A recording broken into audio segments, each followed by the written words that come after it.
Anyways, well, hi, my name's Hello. Cece. Nice to meet you. Nice to meet you, Cece.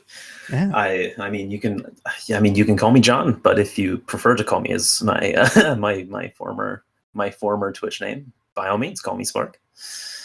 It's been a Okay. long time since someone has referred to me in person as Spark, but I would imagine. I am ready to slide back into it, just like riding a bike. But yeah, I'm ready to jump back into a Twitch conversation. All right. I don't know. I might go back and forth a Just little bit. Until I feel interchange. comfortable Yeah, with it. I want you Yeah. to every Keep me on your every toes. other. Yeah. Exactly. Can't get having too comfortable here. Okay. No, of course not. Alrighty. So, I guess a bit of an introduction. So, whenever we made that first Pokemon Snap world record progression video, Yeah. that was about a year ago now. That was like July, I think, or maybe it was June. I can't remember exactly. It's probably about this time last year. Oh no, but yeah, in a month. Anyways, 11 months ago, CJ and I put the video together, and it got a really lot of success. And so what we ended up doing is from there, we actually started doing more of these types of videos for different types of games. So we started a whole other channel called Speed Docs. But we kind of changed our approach to the videos, and we do interviews now. So we like to interview the runners, and we like to, get, clips and stuff and have them sort of tell the story a little bit as well. That way it kind of gets more of a real documentary feel to it. Sure. Yeah. That's a great idea. I think so too. And I think the people that watch our videos think it's a good idea too. So the audience has spoken. Yeah. So they have. All right. So I guess just to get started, how did you first get into Pokemon Snap speedrunning? Well, it's kind of to tell the story of how I got into Pokemon Snap is basically the story of how I got into speedrunning, period, because it was one of the first games that I really found success in speedrunning.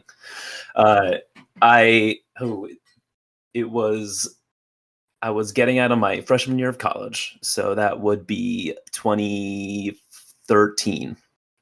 It was the summer of 2013. A college friend of mine introduced me to speedrunning, and every day in the dorms we would sit down and we'd watch these crazy speedrunning videos, and I just fell more and more in love with it. And not just speedrunning, the act was crazy to watch and a spectacle, but the audience and the community around speedrunning was what really drew me in. The idea that there was this immediate feedback between chat and streamer, and it was this melting pot, especially with Speedruns Live being in its younger form. It's much different now. It really spoke to me. It was a platform that I really wanted to jump into and at least dip my toe into, So that exiting college, I bought a capture card and looked at my because I didn't know what game I wanted to speedrun. The popular ones are obviously, as they still are, Mario, Zelda, those types. But I realized that those weren't interesting enough to me because they seemed really hard. Like watching Super Mario 64 speedrun and being like, I can do that. Like, no one can do that. Like, everything is so specific, and it looks like a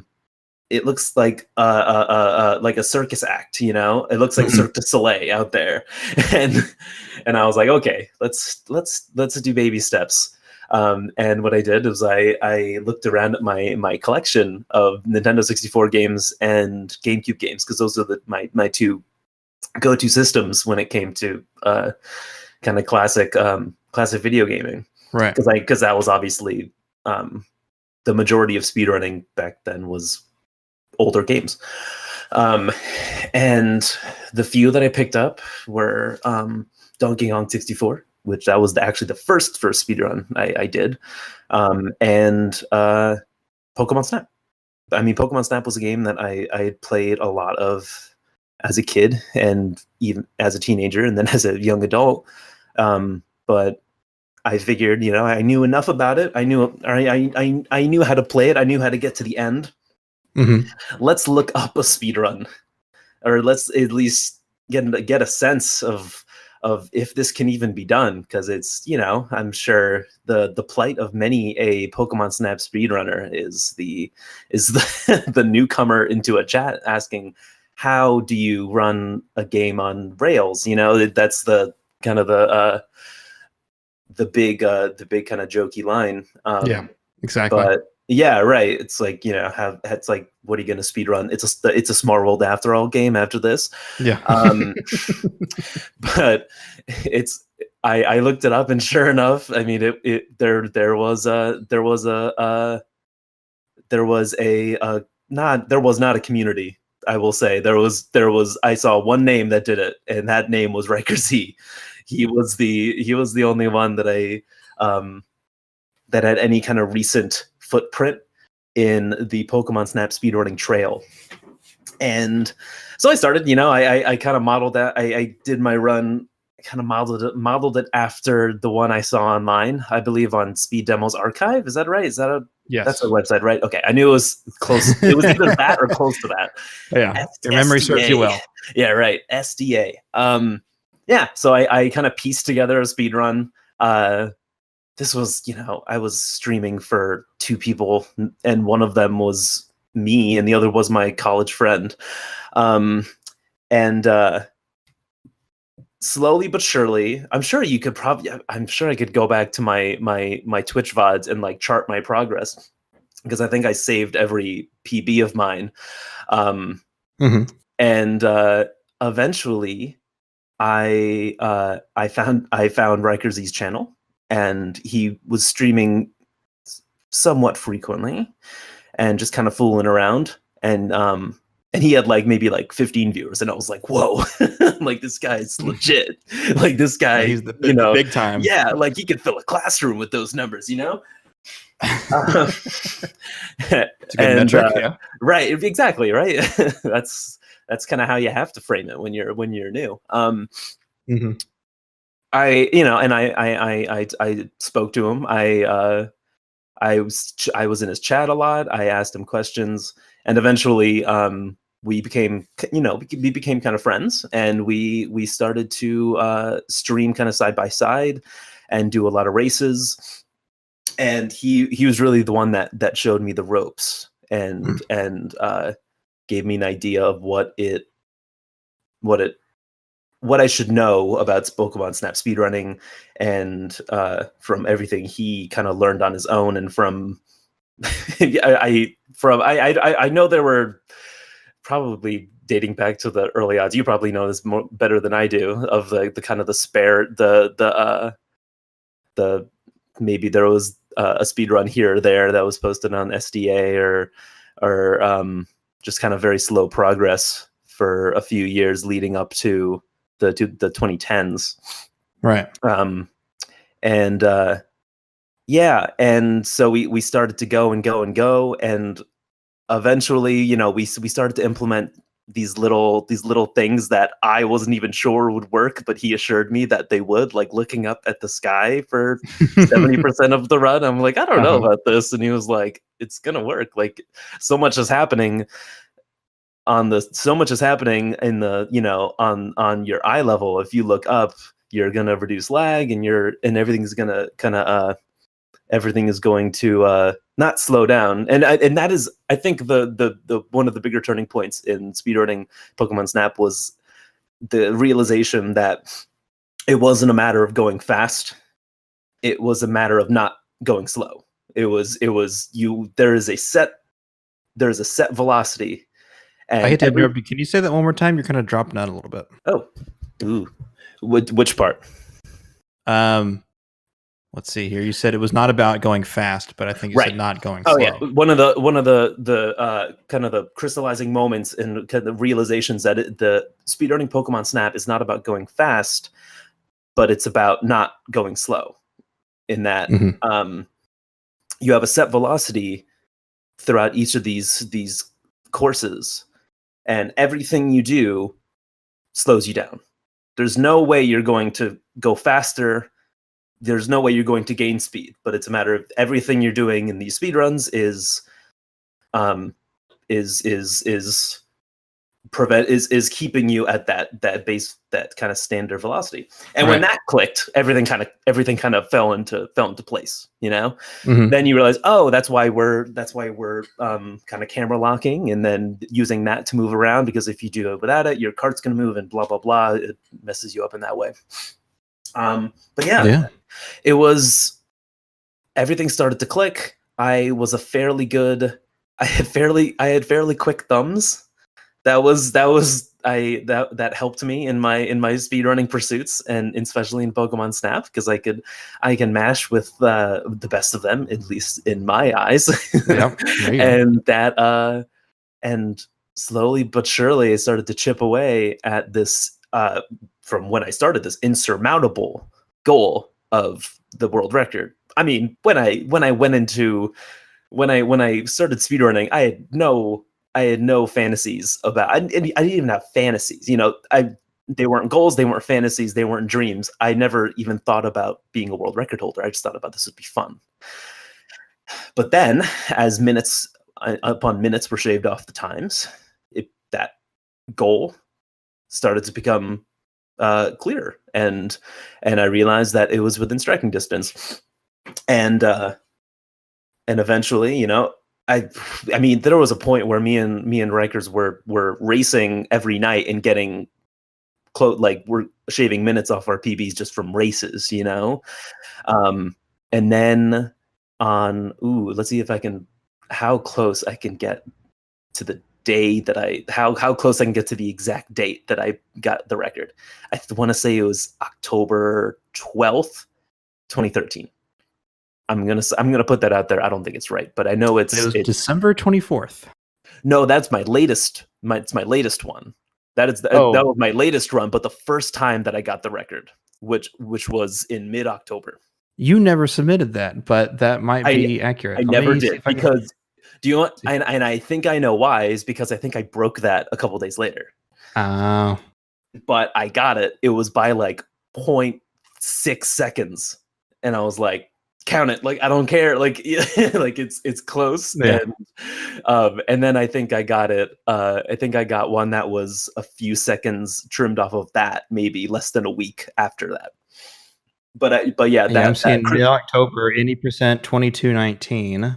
There should be a 22.20. Yeah, that would have been better. Yeah, 2233 is Rikers in September.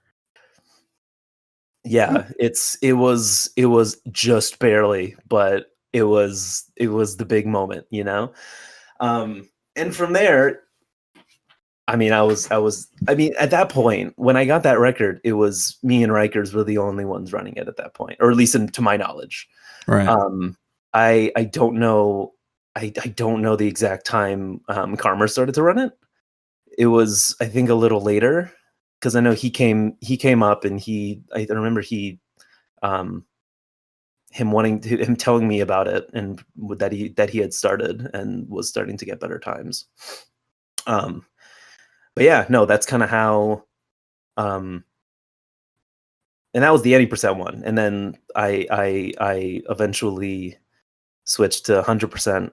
I mean, I was kind of doing 100% a little bit concurrently, but eventually the 100% got better and better. And then I think I got the record once with 100%, and then I stopped, because I was like, this category is a nightmare. I never want to do this again.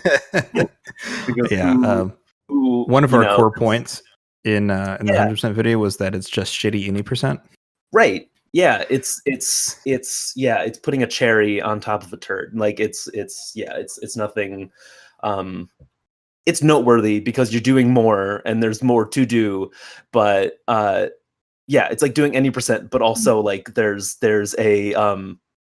like a shooter in your house. You know, like there's this random chance that someone's just going to set your house on fire. Yeah. But yeah. I eventually got the 100%, and it was like 25 even, and that was the last PB I gotten. Still, I didn't even try. maybe I did races and stuff, but that was the last I seriously took that category. Yeah, the last bit of grinding. Right. Yeah, and from there, I mean, I became like the I didn't set a ton more records, but I gained a little more popularity. I kind of slowly became the go-to Pokemon Snap speedrunner on like Twitch and amongst Pokemon speedrunners. I remember like my highlight was getting I got a Worcester raid, which really what? I said, "Ooh, like exciting." I'm like, no, not who. No. It's a who. It's like that's like exciting. Right. Yeah. And that was honestly a highlight of my entire like streaming career. Because it was a point where there was like 1,300 people watching me play Pokemon Snap, and it was like, imagine telling myself that 2 years ago and being like, "Who are you?" And yeah, right. But it was now that was what really cemented me in that point as kind of like a Pokemon Snap speedrunner. I always got more numbers streaming with Pokemon Snap, and I kept going for a little longer, and eventually I just kind of stopped. Eventually I got burned out because I was playing it every night. And I can say that. And I was playing it every night, and I was playing it a lot. And as many Pokemon Snap speedrunners know, when it's super grindy and it's doing a lot, it's doing the same. Sometimes it's doing the same 6 minutes over and over for 2 hours. Especially, I'm sure you guys have newer strats and newer routes that I'm sure lessen that frustration. But like during our point, when we were just kind of doing what we thought was the quickest, if we didn't get a good Butterfree picture in Beach, it was over. It was an instant reset. No, that hasn't changed. Is it? Oh, have you gotten a better way to ensure that picture is above a certain point total? We essentially need it to be over 3,200 points in order for us to continue. Got it. Yeah. Okay. Yeah. So it's still a nightmare. Yeah. We've done a lot of to just sort of give you a better idea. So we can now get 4,000 points on Pidgey. We get 3,000 points on Beach Pikachu, and we still need the 3,200 on Butterfree. We also get the first Lapras, which is about 100 points less than second Lapras, but it's consistent every time. There's no more like RNG cycles. And yeah, we need to get 22,500 points coming out of Beach. Right. Oof. Yeah. It was it was a lot. There would be nights where we just wouldn't get out of Beach for 3-4 hours. God damn. I know. And it's and I went to sleep with a smile on my face. Like I was a crazy person. Like I was like, oh well, like let's just but I got some really good first half of Beaches. God, it was a nightmare. But yeah, looking back, it's like, yeah, man, I'm surprised I wanted to do anything with speedrunning after all that. But yeah, no, yeah. So that's kind of a brief kind of summary of my time. Okay. So just sort of get back into it. So you were running, that was 2013, right? I think. Yep. 2013-ish. End of 2013. Yeah, that's sort of whenever you kind of dropped off there. So what were some of the strategies? You said that lag reduction was sort of a new thing, right? Right. That you guys were trying. Any other type of particular things that were maybe not common knowledge? I mean, there were things. There were the idea. Okay, just some little things, like the idea of even like taking a picture of the no, what am I thinking of? The like leading the peak, like in a strategy with the Zapdos is leading the Pikachu and then turning and going and fucking praying that the Pikachu actually gets to the ball, like that kind of stuff. Yeah. I mean, little like I can't say there was like a ton of like real groundbreaking minute say like 5-minute saving tricks. Yeah, and I mean that even to this day, there's not a lot, but still, it's sort of like, oh, we actually thought of a different strat that makes this more consistent, or maybe we get some extra points if we do this kind of pose, right? Right. There was the in River with the strategy that you do with the Slowbro, the shoulder slow poke Slowbro kind of combo where you it evolves, you throw the one, and then you take the picture of the shoulder when it's on the Slowpoke's tail before it evolves. That was a fun one to kind of understand and then start using, and then throwing the quick apple to get it facing you, that kind of thing. I had to kind of go through and think a little bit.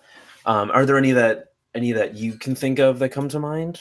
I think around that time is whenever the hitting Electabuzz with 2 apples to take a better picture. Ooh, that is a good one. Yeah. Because I believe one of Riker's early world records does not use that trick, and so that was discovered sometime around 2013. Yeah, the idea that you slow the Electabuzz down and kind of cut it in line, and then turn around, lock, and then turn around and take a picture of them. That was something that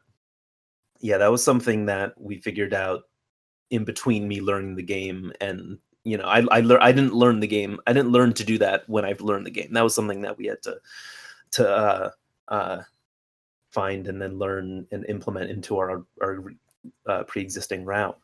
That was a fun one. I think the whole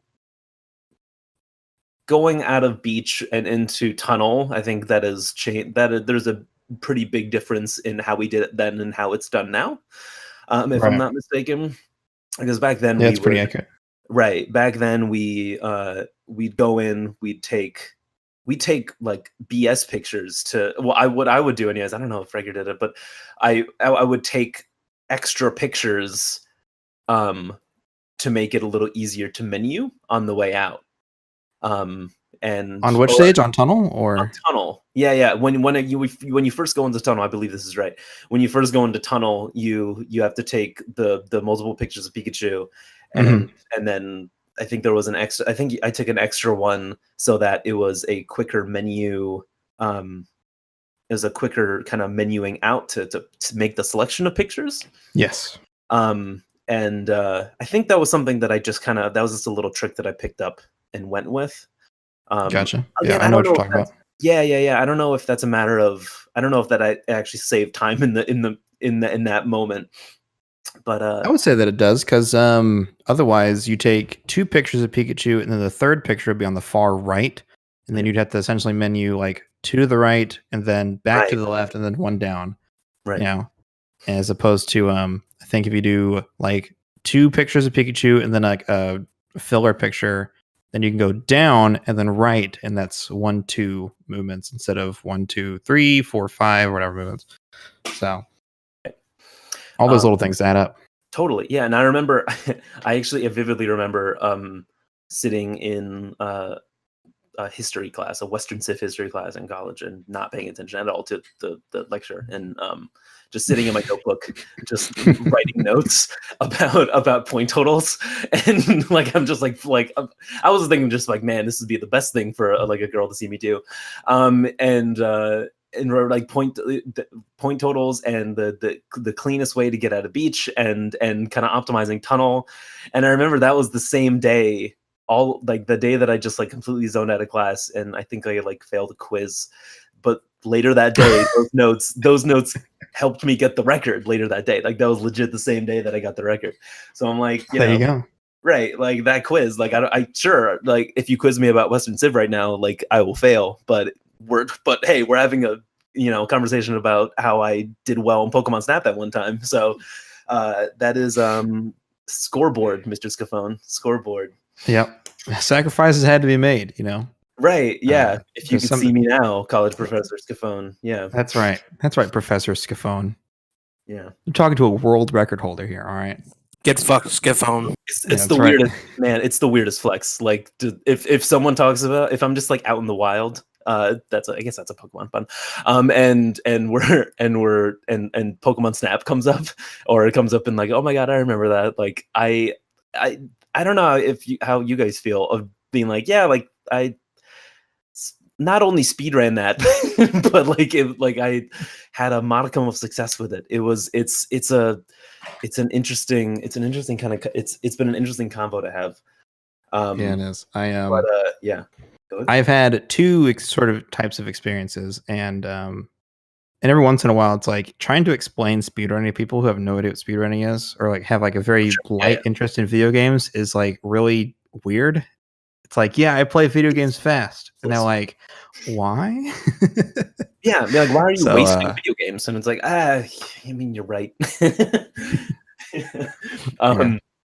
There was one time. So just explaining video games or just explaining speedrunning in general is usually kind of awkward. Oh, totally. Unless they already know what it is, and then it's cool. And then there was one time I was in a used game store, just like looking at like controllers and stuff like that. And some guys came in, and he was with his girlfriend, and they were looking at all the cartridges in the shop case. And the guy goes, "Oh, look, Pokemon Snap." And I was like, "Oh, some aficionado." And then immediately after he goes, "That game fucking sucked." I was like, "Damn it. How dare he?" Like, if that game sucks, then why did I used to have a world record in it? Yeah. I guess I'd suck it. Yeah. Guess you also suck. Oh no. Damn it. That backfired. There was one point later on in college, this is the weirdest thing. Someone it was the first day of class. It's like a gender class. That just doesn't really have anything to do with this. And the guy in front of me just turns around casually and is like, did you speed run video games? And of course, like, I reacted like I got shot. Like, I was just like, how do you? It's like it's like he just like told me what like my real name was, like he just like outed me. And I guess he just like found. So he knew you from Twitch? Like he was like, yeah. Not he knew me from YouTube videos. Like, I guess because he saw me on a YouTube VOD, compilation or something. Yeah, no, I think it was mine. Like, I think there was a point where I would submit the good ones, I would just upload a couple of the good ones to YouTube. And yeah, no, they found me, but I think that was the only time where someone has like pointed me out in public, been like, I know you, I know you are Spark. Wow. Yeah, I have yet to be recognized in public. It was surreal at GDQ. It was not something I took. It wasn't like something I was proud of. Like, in the moment, I was like terrified. Exactly. In the moment, I was like, right? It was my secret. Thought, yeah, right. He tells people. Mail me, like, what? You're as if it's not public information. Yeah, right. Yeah. Oh man, that's funny. No, most times when I usually like sheepishly tell people that I used to speedrun, and then they're like, "That's awesome," and I always get a better reaction than I'm expecting. That's good. That's good. But okay, yeah. I want to ask you a couple questions about. So whenever you first started running, besides Riker Z, was there any other names that you had ever heard of that were speedrunning Snap? Not actively. Who was? I mean, go ahead. You said not actively, but was there anyone maybe before that? I could not pull up names. I know there were a couple on the SDA the SDA forums and the Pokemon Snap page. Mm-hmm. Oh my goodness. But yeah, I know that, and like I remember there were no SRL races happening for Snap, or there wasn't anyone, or at least I couldn't find anyone that was speedrunning it. For the most part, I think at that time it was me and Rikers. Gotcha. That said, I don't want to say that and then have someone be like, "How dare you? I was I was there every day in your chat, supporting you and telling you to watch my stream, and you ignored me." If there was someone else, then I guess they didn't make enough. I didn't interact with them enough. Yeah. I gotcha. Also, The only name I can really find is Gia, who did the 2402 back in 2008. oh, yeah. That was a really early one. Yeah, But he I don't was know if the earliest recorded speedrun, and it's I put the video out on the 10th anniversary of that, so that is 10 years old. wow. That is, yeah. I mean, ours are now this. Wow, it'll be 6 years this October, or this summer will be 6 years since I started speedrunning. Yeah. That's bananas. So What's funny is that in the grand scheme of things, 6 years isn't that long time, but I think most people on the internet are pretty young, and that's a Sure. pretty significant chunk. But also, internet time goes by so much faster. Oh yeah, it's like dog years. You know, it's like internet time is exactly. That's a good way to put it. Right. It and when I think back on it my real like heyday, or my Twitch, like my better periods of streaming only maybe lasted 6 months, but it felt like they lasted 2 years. Like it when I look back, it felt like, I mean, that's probably because I was streaming hundreds of hours, and you know, I was doing so much in so little time, because I was just streaming like 6 hours a night. Gosh. Yeah, it was not sustainable, and it proved to be not sustainable because I didn't last very long.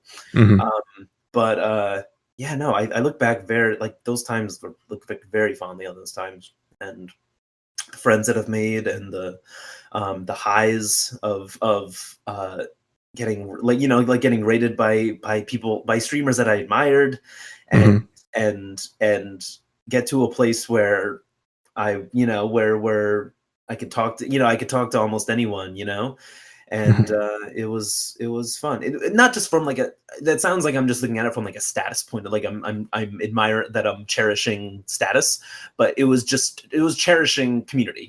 I cherished having a group of people to hang out with and talk to every night, and bounce good and bad strats off of, and race, and just kind of keep up with. It was something that I'll never forget, and yeah, I'll really cherish.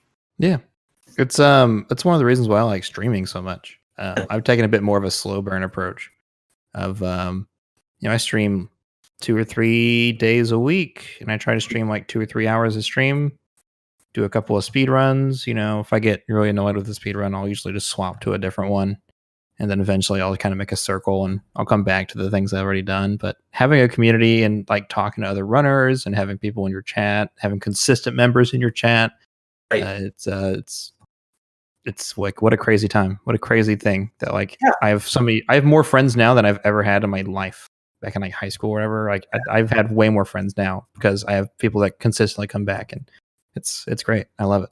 Yeah. And the idea of like, there's so much to watch online and on television, and there's so much to do. The fact that there are people who at that point chose to watch my stupid little streams amongst, they could have watched Breaking Bad. Exactly. But no, they wanted to watch my stupid streams of me being an idiot for 5 hours, and that was their preferred entertainment for the night.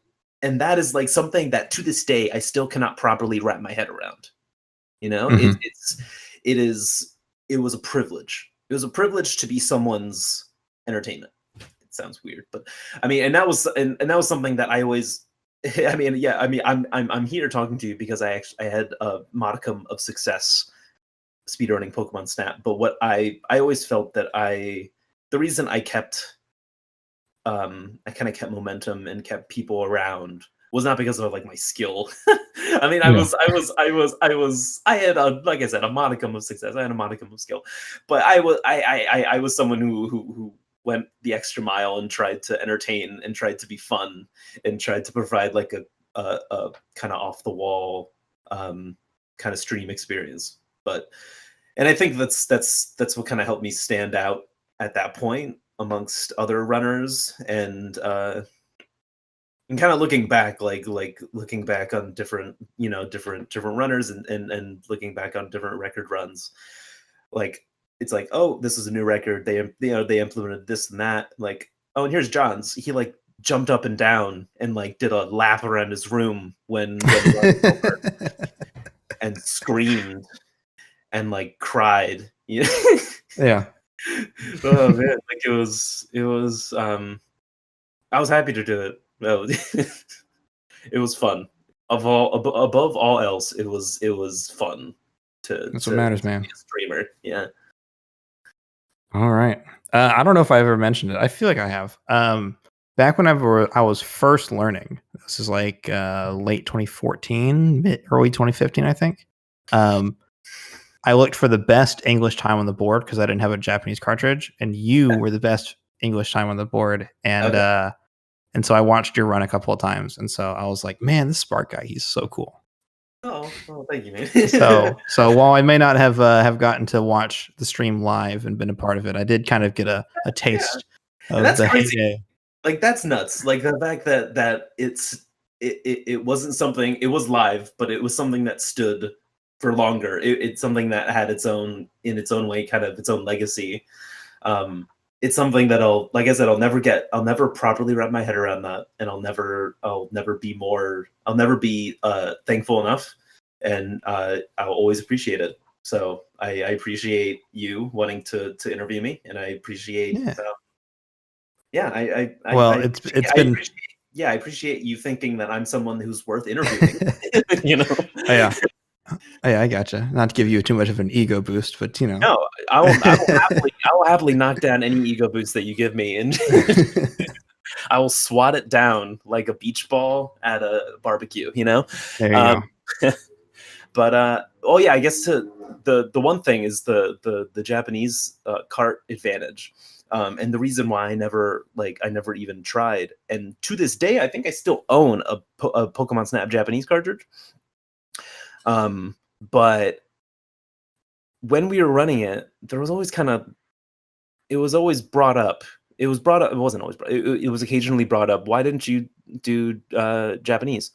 One, I didn't think it was easy to find. I'm like, man, I'm a broke college kid. I don't know where to find this, you know? Two,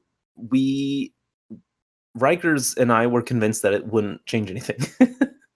And foolishly, man, we thought it was, though it helped, you know, even though switching to a Japanese cartridge helped in almost every other Nintendo 64 speedrun, we thought somehow it didn't apply to us because, what was the reason? There was a reason behind it, because it, I think because something was a little longer. Is it the point calculations were a little longer, or like so there was some bit that were like, oh, that's sure, like the text will cut down some time, but it's going to be made up by the fact that another bit will keep adding time onto that, and that had convinced us that it wasn't worth it. God, I can't imagine what we might have done if we had gotten the Japanese cartridge, because it seemed like as soon as someone figured that out, our times were toast. It was a matter of like, it didn't even have to be a better run than ours. It just had to be on the Japanese cartridge, and it was like bye. And then of course the routes were optimized, new strats were discovered, and then like even as long ago as 2 years ago, there were runs that yes, they had the Japanese cartridge, but were just head and shoulders above runs that me or Rikers were doing all those years ago. But it always kind of leaves me wondering, what if there was 3 months ago, I sat down with a couple friends and I did a run of Pokemon Snap, and I did one in the way that I knew. I think it took like 45 minutes because there was a lot that I forgot, and it was a lot of it was just kind of stabs in the dark. And I think at one point I didn't have everyone, like I was missing. I had like 39 types at one point. I was like, oh no, I need 40 or whatever it is, and I had to like go. I didn't know which one I missed, so I just had to grab just like a random one from, I think, like Cave or something. I think I had to go all the way and get Jinx in Cave. Okay. But yeah, no, I did it, and it was actually pretty fun. But maybe I mean, maybe someday I'll try and do a Pokemon Snap stream, but hell yeah. not anytime soon because I don't have a good TV for it. Gotcha. A couple things real quick. If you did a stream with Donkey Kong 64 followed by Pokemon Snap, and then I think one more other thing, I think I was there for that.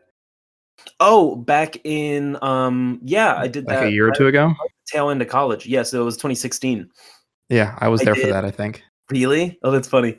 Yeah, no, that was fun. I just did that because my good group of friends from college had just found out that I used to be a speedrunner because it's not something I bring up, and it was like they learned. I mean, they were just like floored, and they were just like, "You have to show us now, right?" And I'm like, Exactly. "Okay, fine." So yeah, I just turn on the old Twitch stream. Let's see what right, yeah. And they were just like, just like giggling at the fact that like people were just like, Spark, like I love, I missed you, man. Love watching your streams. And they're just like, our friend is a celebrity. What is happening? And I'm like, I'm really not, but okay. I gotcha. But no, it was really fun, and that's something that like if I think I still have my capture card. It's a matter of if I ever get I need a little CRT TV, then maybe one of these days you'll see me fire up the old stream again. Hell yeah, dude. Yeah. The other thing I wanted to mention is what I think is really funny about the testing Japanese thing is I actually did extensive testing to find out exactly where cartridges or which version saves time. Oh sure, yeah. The English version is actually faster up until signs, because even though it loses some time to the text, I think it loses like a whole second or two on the pester ball text and the apple text. But the fact that the points clear away faster every time it like checks every single picture, that makes up all the time difference. Everything inside the level is exactly the same. Like the code is like 100% the exact same. No differences. So why do people use Japanese then? So the reason that English loses time to Japanese is because every time you go back to the lab, Professor Oak goes, "Welcome back." That voice line has to play out entirely before the text is actionable. Meaning that in the Japanese version, when he goes, "Dosegero," or whatever he says, like that's a shorter voice line. And you actually save 1 second for every single time you go to welcome back. Yeah. That's funny. So it saves time the way you thought it would. Yeah. Yeah, so it actually saves about 20 seconds. I think about 15 of those seconds are specifically every time you go back, you lose that time. And it's pretty nuts. Like if you actually compare the two times on English and Japanese side by side, up till signs is the same. But then since you have to like go into a level, take one picture, leave, and then go through the oak thing, and then go into another level and do it all over again, you're not really doing the text clear thing. So the slower text really builds up on that, just that last stretch, and that's just enough to really screw you over. It's really interesting, and it's like if you didn't test for that specifically, I can see exactly why you would not find like, oh, these seems exactly the same. It's like because they are like almost exactly the same up till the very end. That's crazy. Yeah. Okay, cool. So don't feel bad. No, yeah. You guys did some basic tests and you found what you should have found. We did what we could, and then interesting. Huh, okay. So why so for that people stick to the Japanese. Do people at all do English? Is there still generally not really. Like it's still a pretty solid version to run on. I mean, it's only 20 seconds slower or so. Yeah. So if you're a beginner or if you're still, learning the ropes, if you're not pushing for world record, essentially, you can still get a pretty decent time. I think, let me double check. I think I have the leaderboard open real quick. I can sort by the best English time. USA. Quo has a 21:19 on English. Oh. So that's pretty solid if you look at all. Yeah. Oh, man. 2019 or 21:19 is 13th place. So even if you played on English, you could still get pretty far up the leaderboard. If I ever hit a big bout of unemployment, then looking for that Twitch bucks, dude. My friend, my one of my friends is just like, I don't understand why you don't just quit your job and just become a full-time streamer. I'm like, it's really not that easy. It's not that easy, and it's not that lucrative. No, yeah. But what is funny is that when I got out of stream, like, it seemed like there was a point. Well, when in my heyday of streaming, it was really hard to get partner. It was really hard to get like a sub button. Mm-hmm. And like I was right on the edge. I was right on the edge at that point. If the rules that apply now were back then, things would have been different because I would have gotten that sub button. Because now they give it to anyone, right? Like it's way easier to get a sub button now. Because I was like, I think the metric is an average of 75 viewers, and you have to stream on like a fairly regular basis. Insane. You needed like 350. You needed like an average of 350 when I was doing it, and Jesus. I was teetering on maybe like 200, 210 per stream, and I thought that, and I was like, this isn't enough. Like, I can't cut it. But man, if I had gotten that and I had made, and if I had gotten a little income from streaming, then yeah, would have been a different kind of an alternate timeline there.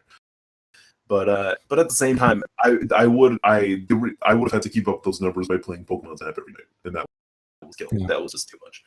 But well, the thing about partnership is that if you get partner status, you don't ever lose it, unless I think there's another Snap runner named Jazzy Choi. I don't know if you know who he is. That name sounds familiar. Yeah, Jazzy Choi, 1991. He is also a Snap streamer, or he used to be a Snap streamer. I think he does other stuff, but he even though he hasn't streamed in like 2 years, like he still has a partnership.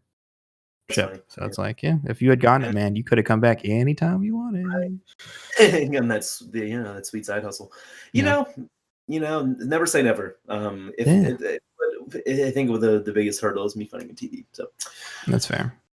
Nowadays they have affiliate status, which is kind of like baby partner, but you still get paid. You get a sub button, you get emotes and everything. So, wow, yeah, cool, man. Yeah. So what is the timeline on the video? So we're trying to put it out before SGDQ. So that's like mid-June. Oh wow. Yeah.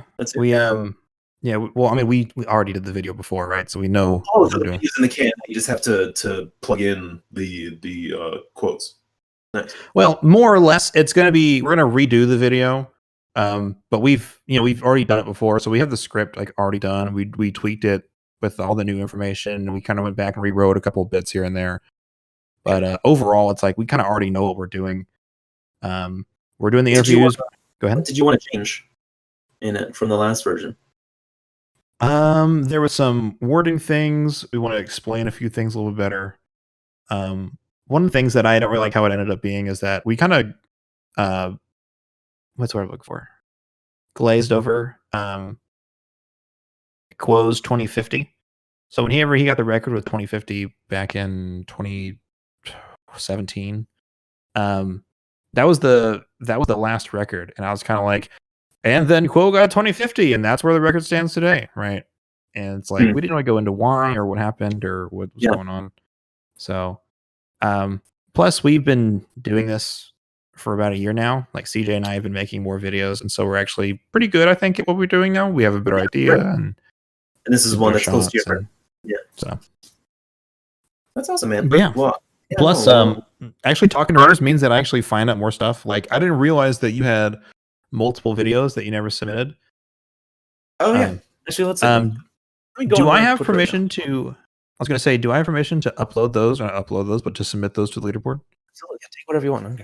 Okay. Please. Let me. I'm looking at it right now to see which ones actually. See which. Because you have a pretty solid number. 2214, and then you have 2219, 100%, and 25. My first one, was 2802 for 100% speedrun. That's nuts. Yeah, no, I saved all of my PBs basically. That's good. That's good. I love it when people do that. No, looking back, I'm really glad I did, because now I can, it's like a memory, like a photo album of sorts. Exactly. Exactly. Go back down memory lane. You get to sort of watch a time in your life when you were doing this stuff. Here it is. Yeah, it's 22:29.5. That is the that was the first record I had. Mm-hmm. Let's see how Yeah, close I was. 29.5.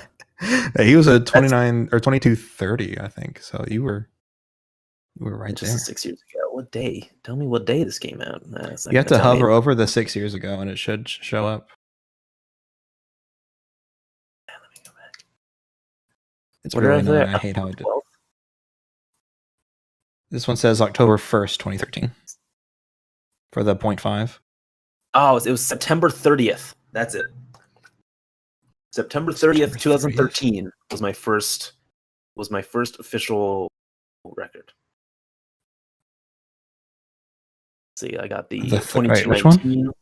Oh my god, I was actually okay. So there's the 2219, which I got on October 11th, which was shockingly close to the day I guess. Yeah, I guess this was the 12th, but that isn't the real. My first record was 2 videos before that, which is September 30th, 2013. That is the 22:29.5. Okay, I see it. On Twitch, it says October 1st, 2013. That's probably because it was highlighted the next day or something.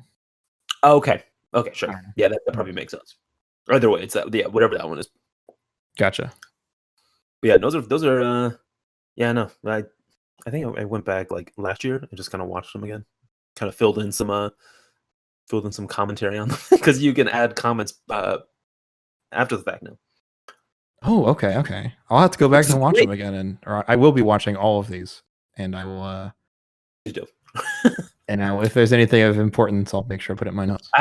I highly doubt that any of the commentary that I put will actually be legitimately insightful and will help your documentary at all. But I can assure you that it would add add some kind of context as to where I was as a person. I got you. but yeah, no, yeah. Please use whatever you want to, and let me know when it goes up. Yeah, for sure. I'll let you know. If you want, I'm going to give you a role right now, Speed Dog Helper. So I don't know if we have a tab for it. On the bottom, we have our projects right now. We're doing a Kirby Air Ride video, and then after that, we're going to do the Snap video. But if you look at CJ's video progress, we'll be putting up like what do you call it? Like a proof. Essentially, it's like hey, here's like the first 10 minutes of the video. Like, nice. You can check it out. So, oh yeah, I mean, I'm not in a rush. I mean, I'll happily watch it when it's completed. You know, like I don't need to like watch it and then like give you approval about what I said. You know, like it's all good. All right, but yeah. Okay, man. Listen, I really appreciate you taking the time to sit down and talk to us. I think we had a lot of fun today. Yeah, no, thank you so much for reaching out. It's been a while since I've really dug this deep into the those times, and I was really happy to do it. It brought up a lot of good memories. Yeah. Well, maybe we'll see you out there on the battlefield of Twitch. Right. So, yeah, of course, man. All right, man. I'll talk to you later. All right. You have a great day.